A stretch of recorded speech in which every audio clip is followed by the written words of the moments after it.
Hi everybody, I'm Dawn. Welcome to my channel. Thank you for visiting with me today. So today we are going to talk a little bit more about Ruby Franke and Jodi Hildebrandt. Jodi Hildebrandt's house is up for sale for $5,300,000. I found it on Realtor.com. There's over 145 pictures of it, which we've been looking for a home on there, and usually there's like between 3 and 20 pictures. So this is the most pictures I've seen of it. Of course, I'm not looking up $1 million homes. You know what I mean? I'm looking up houses that are less than 500,000. So probably not much to show in photos, but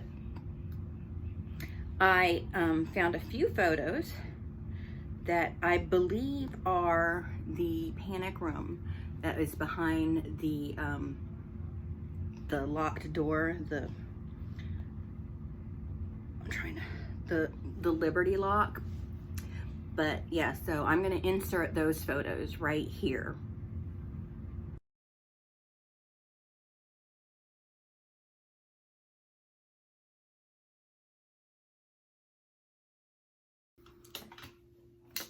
So those are the photos, and I looked it up on, let me tell you, I went to Realtor.com. I have the app on my phone because, like I said, I've been looking for a house or a property,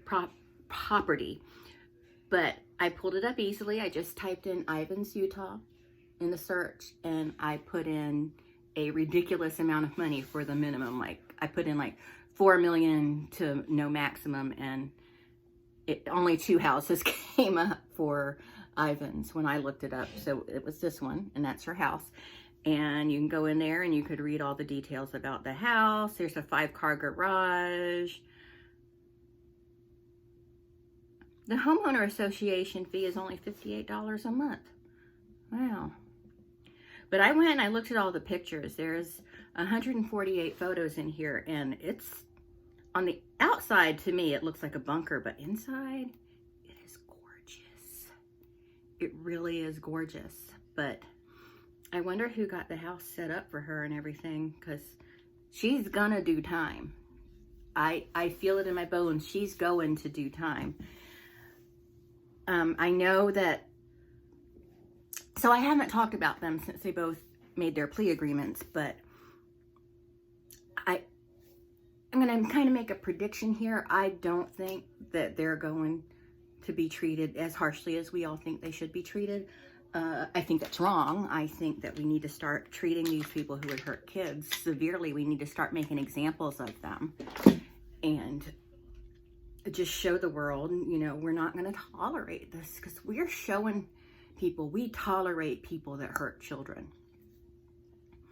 Other cultures, I'm not saying all of them, but there are cultures out there that destroy people who hurt children. There really are.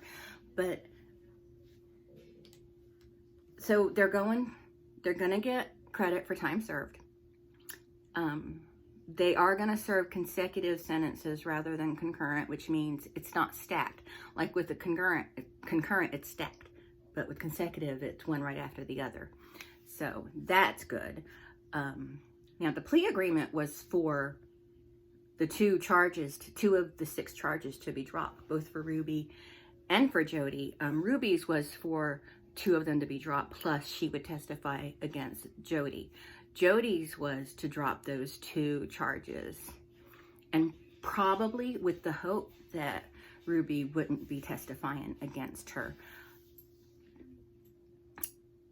So I think they're probably each going to get a year for each charge, with about a 6-month credit for time served, and they only have to serve 40% of their sentence.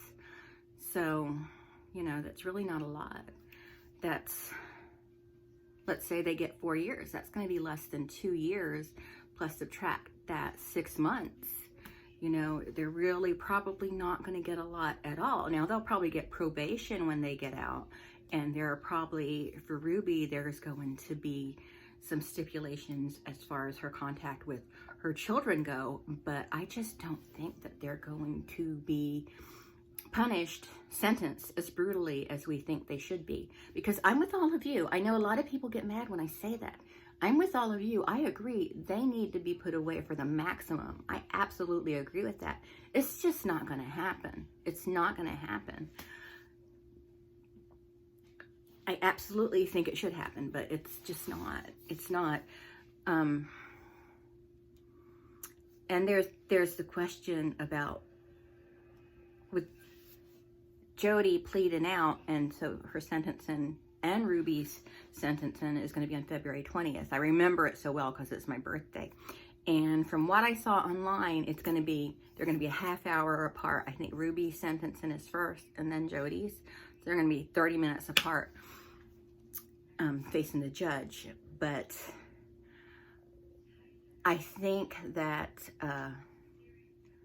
it's going to be interesting to see. I think that people are learning more and more about the law by watching all this stuff, but I just want that information to register, and we need to just push harder because I think we're all going to be really upset. I think no matter what the sentence is, because we know it's not going to be the maximum, I think whatever the sentence is, we're all going to be pretty upset about it. So we can take this as an opportunity to write letters or emails and just say we need to start making an example of these people that would hurt children. We need to start making an example of them because whatever we're doing isn't working. You know, I watch The Misery Machine. I watch Annie Elise. I watch all these true crime videos where I would say about 85% of the time it's children that are injured in these stories. And it shouldn't happen. It's disgusting that it happens. And so many times the person that did it is just treated with kid gloves, and it needs to change.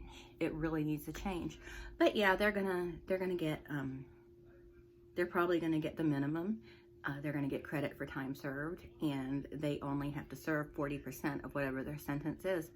So, I mean, unless they act crazy while they're in there and misbehave. Let's hope they misbehave and get a lot of time. But I think the thing with Jodi is I think she probably didn't want this to go to court because she knows all the evidence they have. And,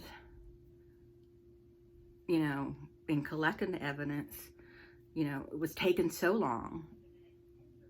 She doesn't know, and maybe the lawyer didn't even know, her lawyer didn't know, who they were going to be able to talk to, who they were going to be able to bring on as character witnesses or anti-character witnesses as it is.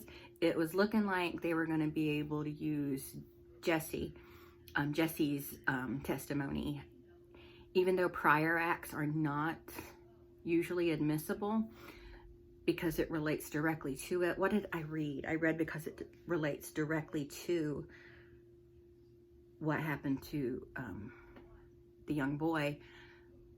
You know, what happened to Jesse relates to that they could use it if they wanted to. It was something along those lines. I don't know exactly. But there is a lot of information about her that could have come out in court, and she didn't want that. Plus, she does not want Ruby to testify against her. Now, I don't know if the judge can consider any of this information in the sentence, and I don't believe he can, but,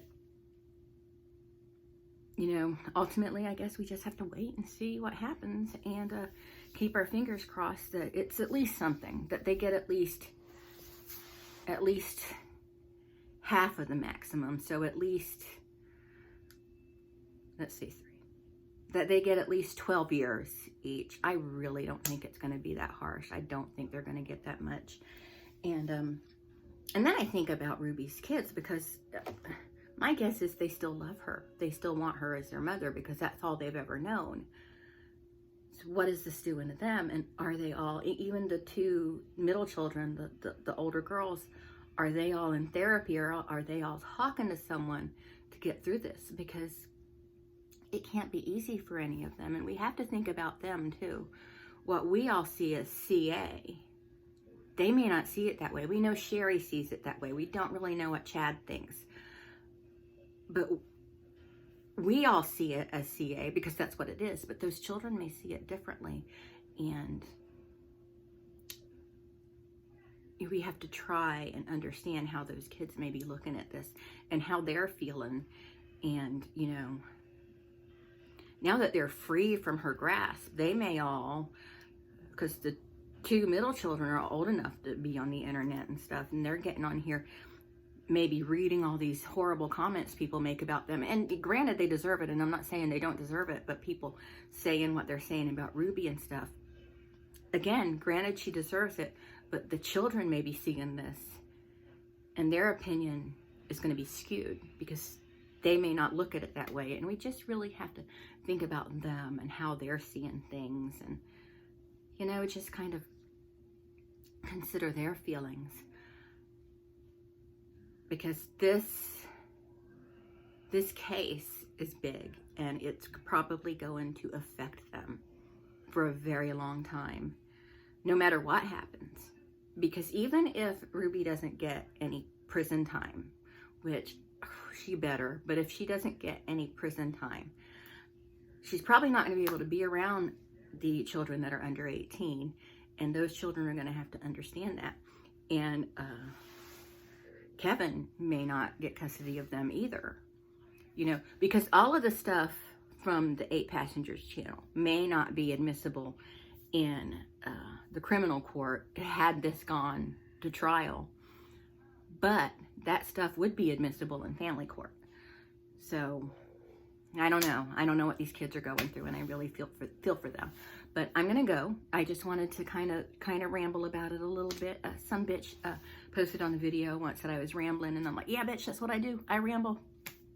But some people seem to enjoy my rambling, so good for you. And I'm happy you're here no matter what. But I gotta go. I actually have another video I need to prepare for, so I'm gonna go, and I will talk to everyone later. Bye.